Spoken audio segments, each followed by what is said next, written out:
Good morning students. पिछले video में आप लोग को एक्सरसाइज 4.5 कंप्लीट करवा दिए थे।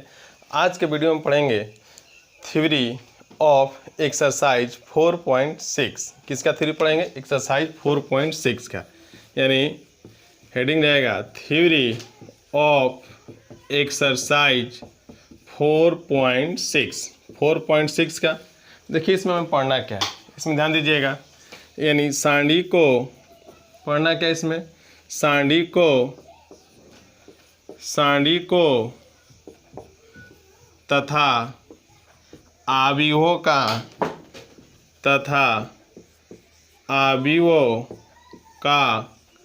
अनुप्रयोग।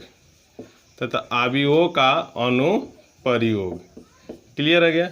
इसको इंग्लिश में बोलते हैं एप्लीकेशंस ऑफ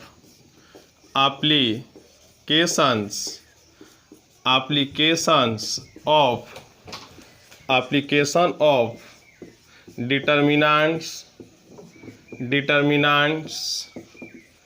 एंड मैट्रिसेज। ये पढ़ना है एक्सरसाइज 4.6 में। किसमें पढ़ना है? एक्सरसाइज 4.6 में। आइए देखिए, इसमें हम लोग पहला टॉपिक क्या पढ़ेंगे, यानी ये तो नेम हो गया टॉपिक है। इसमें पहला टर्म क्या पढ़ेंगे? पहला पढ़ेंगे, देखिए फर्स्ट पढ़ेंगे संगत निकाय। क्या पढ़ेंगे? संगत निकाय। इसको बोलते हैं इंग्लिश में कंसिस्टेंट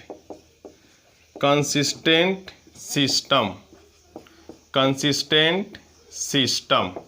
क्लियर हो गया? संगत निकाय, कंसिस्टेंट सिस्टम। देखिए संगत निकाय होता क्या है, इसका डिफाइन कर रहे हैं, यानी इसको परिभाषित कर रहे हैं। इसको परिभाषित करेंगे। देखिए वैसा निकाय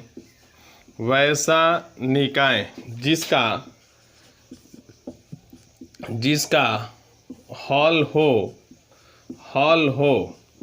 उसे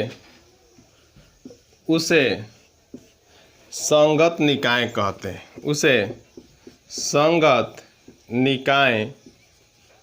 संगत निकाय कहते हैं।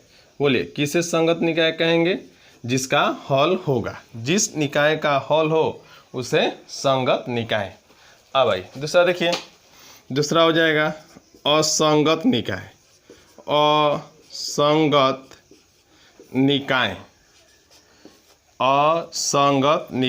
इसको हम बोलते हैं इंग्लिश में इनकंसिस्टेंट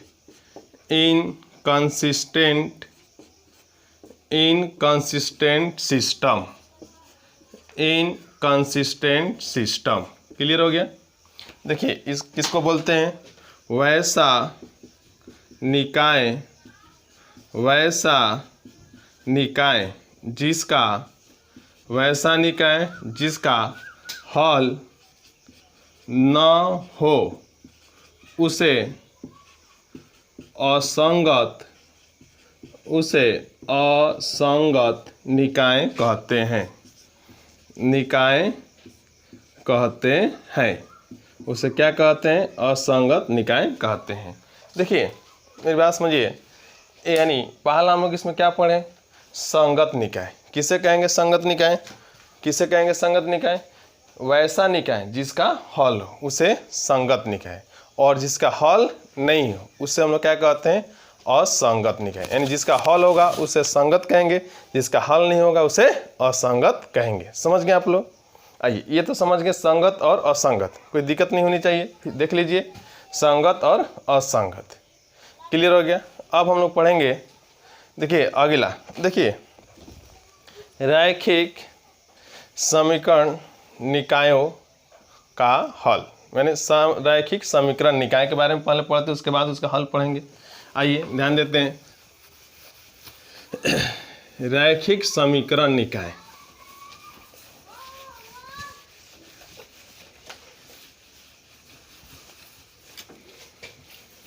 देखिए अब हम लोग पढ़ेंगे रैखिक रैखिक समीकरण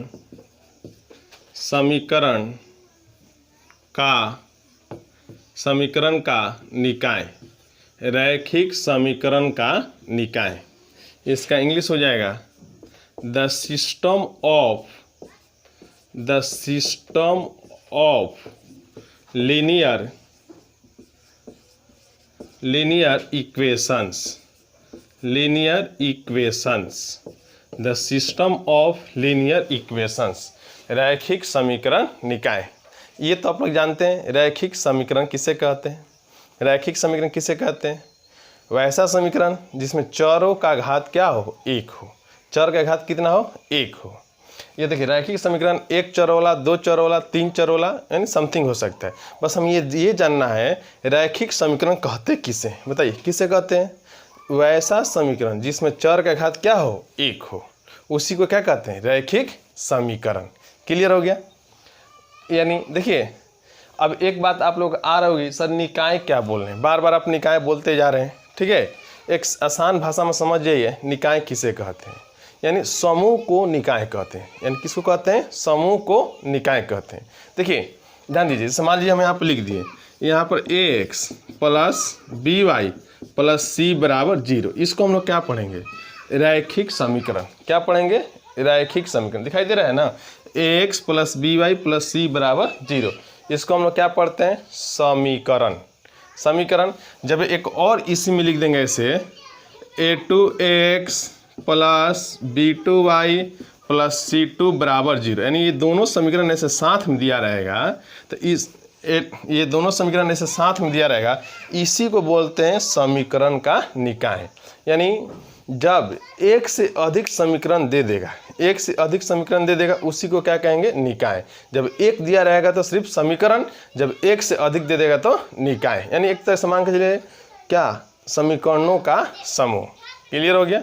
इसी को कहते हैं निकाय। ठीक है ना? यानी देखिए ये क्या है, दो चर वाला रैखिक समीकरणों का निकाय कहेंगे। यही मान लीजिए ऐसे हो जाएगा a1x plus b1y plus c1z आप प्लस d1 बराबर 0, फिर a2x plus b2y plus c2z plus d2 बराबर 0, यहाँ पर a3x plus b3y plus c3z plus d3 बराबर 0। देखिए तो ये क्या है, ये भी समीकरण का निकाय है। कितने चर वाला, कितने चर वाला रैखिक समीकरण का निकाय? तो तीन चर वाला। इसमें कितने चर है? x y z, तीन चर है, इसी को क्या कहेंगे? रैखिक समीकरण का निकाय। कितने चर वाला? तीन चर वाला। मैंने एक से अधिक दे देगा, समझ रहे हैं ना? जब समीकरण एक से अधिक दे देगा, कहेगा उसको हल कीजिए, उसी को कहते हैं समीकरण निकाय। क्लियर हो गया? इसमें कोई डाउट नहीं है। आगे देखते हैं। आगे अब हम लोग के सामने अब अगला हमें क्या पढ़ना है? रैखिक समीकरण का निकाय। देखिए रैखिक समीकरण निकाय दो प्रकार के होते हैं। रैखिक समीकरण निकाय कितने प्रकार के होते हैं? दो प्रकार के। एक होता है विषमघातीय, एक होता है, दूसरा होता है समघातीय। बोलिए पहला क्या होता है? विषमघातीय, दूसरा होता है समघातीय। देखिए यहाँ पर आप लोग को बता रहे हैं, सभी लोग ध्यान देंगे। यहाँ पर पहला विषमघातीय,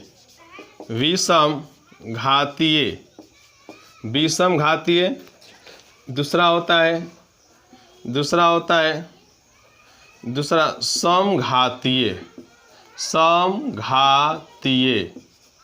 समघातीय। इसको बोलते हैं नॉन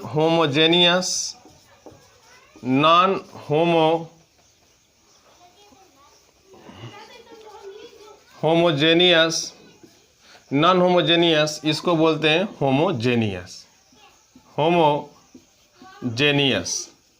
समझ गए ना? इसको हम लोग क्या बोलते हैं? विषमघातीय, और इसको समघातीय।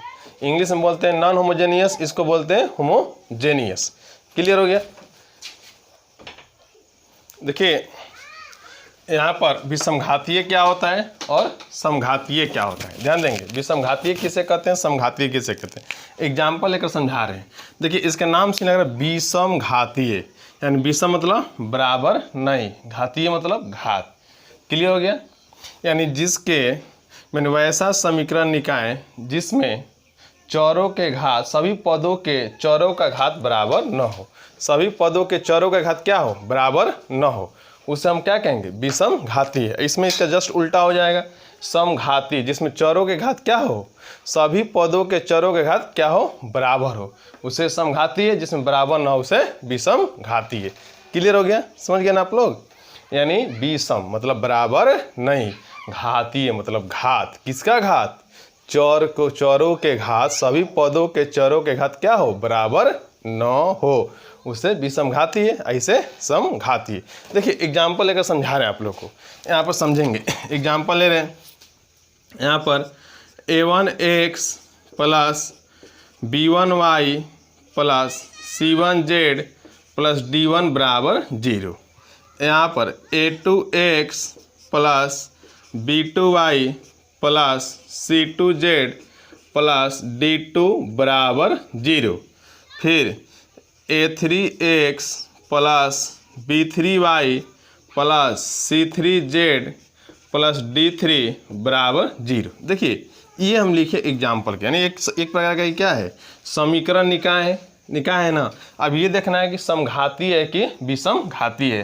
हमें क्या देखना है, समघाती है कि विषम घाती है। देखिए सबसे पहले यहाँ पर देखिए, देखते हैं कितना पद है। देखते 1 2 3 4, 4 गो पद है। तो चारों में देखिए तो पहला पद का चर x है, पहला पद का चर x है, दूसरा पद का y, तीसरा पद का z, और चौथा पद में चर नहीं दिया हुआ है। अब क्लियर, यहाँ पर देखिए समझिए, पहला पद में चर का घात 1, दूसरा पद में चर का घात 1, तीसरा पद में चर के घात 1, बट चौथा पद में चर नहीं दिया है। इसका मतलब क्या हो गया, चर के घात क्या है, 0 है। यानी इसको हम लोग ऐसे भी लिख सकते हैं, d1z के पावर 0 इक्वल टू 0, ऐसे लिख सकते हैं ना। यानी कहने का सेंस है इसका घात 1 1 1, अब बट इसमें क्या है, यहाँ पर कुछ भी दूसरा ले लेते हैं, w ले लेते हैं, ठीक है ना। यहाँ घात क्या है, 0 है। यानी इसका मतलब चर नहीं दिया है, मतलब क्या हो गया, घात 0 है। इसमें भी देखिए वही हो, 1 1 1 0, इसमें भी 1 1 1 0, यानी सभी पदों के चरों के घात बराबर नहीं है, मीन्स इसको हम लोग कहेंगे विषम घाती। यही देखिए एग्जाम्पल ले रहे हैं ऐसे, a1x plus b1y plus c1z बराबर 0।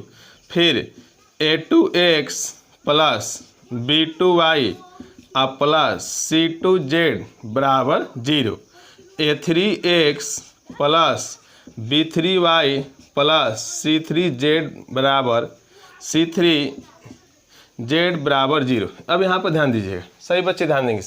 इसमें देखिए तो कितने हैं चर, मैं पद पहले देखिए 1 2 3, 3 पद है। देखिए तो पहला पद में घात, चर का घात 1, दूसरा में भी चर का घात 1, तीसरा में भी चर का घात 1।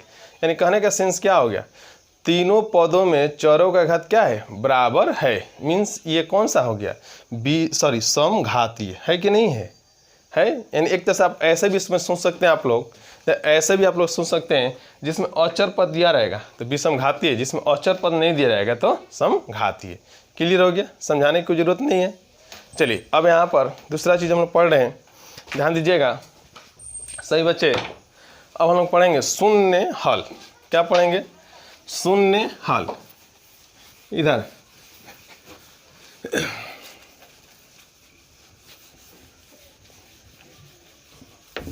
शून्य हल, देखिए शून्य हल, इसको बोलते हैं trivial solution. Trivial solution, trivial solution, देखिए इसके नाम में ही इसका डिफिनेशन छुपा हुआ है, परिभाषा छुपा हुआ है। शून्य हल यानी कहने का मतलब क्या, वैसा समीकरण निकाय का हल, यानी वैसा हल जिसमें सभी चरों का मान क्या है, 0 है, उसी को क्या कहते हैं, शून्य हल, यानी ट्राइवल सॉल्यूशन। यानी ऐसे कह सकते हैं, वैसा हल जिसमें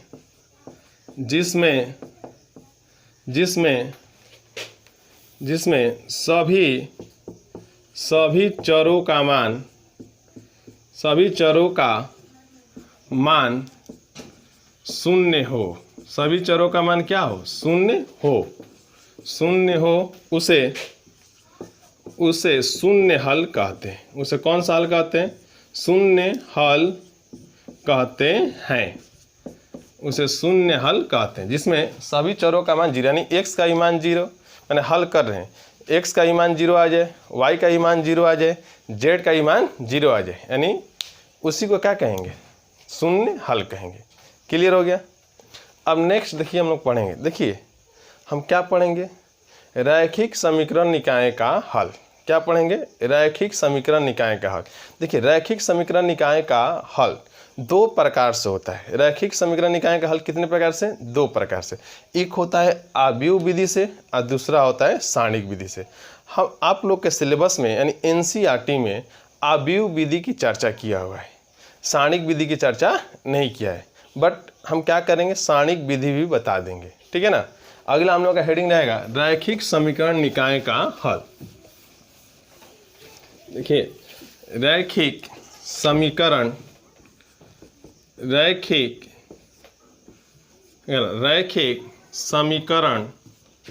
निकायों का हल। समीकरण निकायों का हल, रैखिक समीकरण निकायों का हल क्या हो जाएगा? The solution of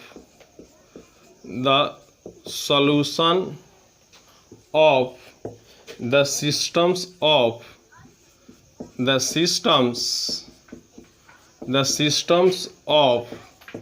linear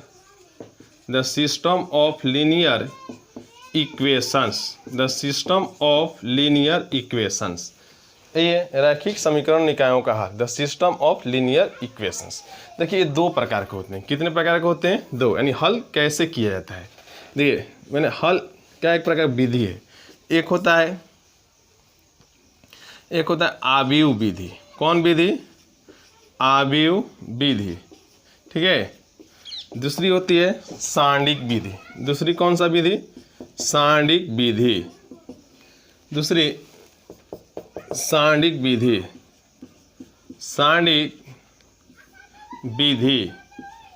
clear है? ये हो गया आव्यूह विधि, दूसरी सारणिक विधि।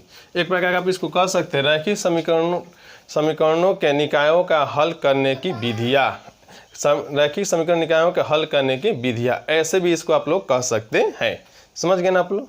चलिए अब हम लोग पढ़ेंगे इसमें बारी बारी से। रैखिक समीकरण निकाय पढ़े थे आप लोग, एक पढ़े थे कौन सा? विषम घातीय। तो पहले विषम घातीय का पढ़ते हैं। किसका पढ़ते हैं? विषम घातीय का। किस विधि द्वारा? आव्यूह विधि द्वारा। किस विधि द्वारा? आव्यूह विधि द्वारा। देखिए आव्यूह विधि से पढ़ रहे हैं रैखिक समीकरणों निकाय का हल। जैसे देखिए तो ये रैखिक समीकरण निकाय है, इसका हल ज्ञात करना है। किस विधि से? आव्यूह विधि से। ये कैसे ज्ञात करते हैं? तो सबसे पहले हम यहाँ पर आव्यूह ए मानते हैं। ए बराबर आव्यूह ए बराबर, इसमें क्या करेंगे? आव्यूह ए मानते हैं, एक आव्यूह एक्स लेते हैं। क्या लेते हैं? एक्स। एक आव्यूह बी लेते हैं, बी बराबर ऐसे लेते हैं। सुनिए अब कहिएगा एक्स क्या हो? ए आव्यूह ए क्या है, आव्यूह एक्स क्या है और आव्यूह बी क्या है? सुनिए ये जो ए होता है गुणांक आव्यूह होता है। क्या होता है? गुणांक, यानी इसमें चौरों के गुणांकों को लिखते हैं। तो देखिए तो इसका क्या है? a1, आप लिखेंगे a1 a2 a3। क्लियर हो गया? इसका b1 b2 b3, फिर c1 c2 c3 लिख देंगे। फिर यहाँ पर देखिए x क्या होता है? जो चर है, कितने चर हैं? 3 गो, x y z। तो x y z को लिख देंगे। b क्या होता है? जो अचर है। क्या है? d1 d2 d3, d1 d2 d3। Clear हो गया? यानी a किसको मानते हैं? गुणांक को। x किसको मानते हैं? चरों को। अब b किसको मानते हैं? अचर। यानी इसको हम लोग बोल सकते हैं गुणांक आव्यूह। इसको कौन सा आव्यूह बोल सकते हैं? गुणांक आव्यूह। इसको गुणांक आव्यूह, इसको बोलेंगे गुणांक आव्यूह। ये हो जाएगा चर आव्यूह। कौन आव्यूह? चर आव्यूह। क्लियर हो गया? ये हो गया अचर आव्यूह, अचर आव्यूह। क्लियर? यही हो गया। समझ गए ना आप लोग? ऐसे अलग अलग मान लिए। एक कहिएगा, देखिए तो ये तीनों को हम लोग इस प्रकार लिख सकते हैं, a × x = b लिख सकते हैं। देखिए तो ए और एक्स में गुणा करेंगे, ए इंटू ए और एक्स में, तो ये वाला पार्ट मिल जाएगा LHA से। यदि गुणा करके देखिए ना आप, A1 into X plus B1 into Y plus C1 into Z, ये वाला मिल जाएगा। उसी तरह A2 into X plus B2 into Y plus C2 into Z, तो ये वाला मिल जाएगा। इसके बाद यहाँ पर A3 into X plus B3 into Y plus C3 into Z, तो ये वाला टर्म मिल जाएगा। अब फिर बराबर में B, तो अब यू B, ये नहीं मिल जाएगा, यानी इसको हम लोग ऐसे लिख सकते हैं। उसके बाद यहाँ पर x बराबर A इन्वर्स इंटू B, ऐसे लिख सकते हैं, x बराबर A इन्वर्स इंटू B। यानी कहने का सेंस क्या है, आव्यूह विधि से पहले क्या करना होगा, आव्यूह विधि से किसी भी आव्यूह का, किसी भी समीकरण निकाय का हल ज्ञात करना हो तो सबसे पहले उसका इन्वर्स निकालेंगे और b में गुणा करेंगे। इन्वर्स निकाल कर क्या करेंगे, b में गुणा करेंगे। देखिए एक छोटा सा एग्जांपल लेते हैं, इसमें एक छोटा सा एग्जांपल लेकर आप लोग समझा रहे हैं। ये आप लोग समझ गए, यानी समझ गए a क्या होता है, x क्या होता है, b क्या होता है। a क्या होता है, गुणांकों का b होता है, x होता है चरों का और b होता है अचर का। ये देखिए ये जो समीकरण निकाय है वो कौन सा समीकरण निकाय है, यानी विषम घातीय। कौन सा है, विषम घातीय समीकरण निकाय। समझ गए ना आप लोग, क्योंकि इसमें 3 गो पद है, 4 गो, 1 2 3 4, इन तीनों का तो घात बराबर है चरों के, बट इसका क्या, इसमें चर नहीं दिया है तो घात क्या हो गया, 0 हो गया। क्लियर हो गया। तो ये कैसे ज्ञात करते हैं, जैसे एक छोटा सा एग्जाम्पल ले रहे हैं, चलो यहाँ पर एग्जाम्पल ले रहे हैं। जैसे एकदम ले लिए, इसका हल ज्ञात करना होगा। पहला देखिए, मान लीजिए 2x plus 3y equal to 1 ले लिए। फिर यहाँ x plus Y equal to 2, जैसे ये दे दिया समीकरण निकाय, कहेगा आव्यूह विधि से हल ज्ञात करें। किस विधि से, आव्यूह विधि से हल ज्ञात करें।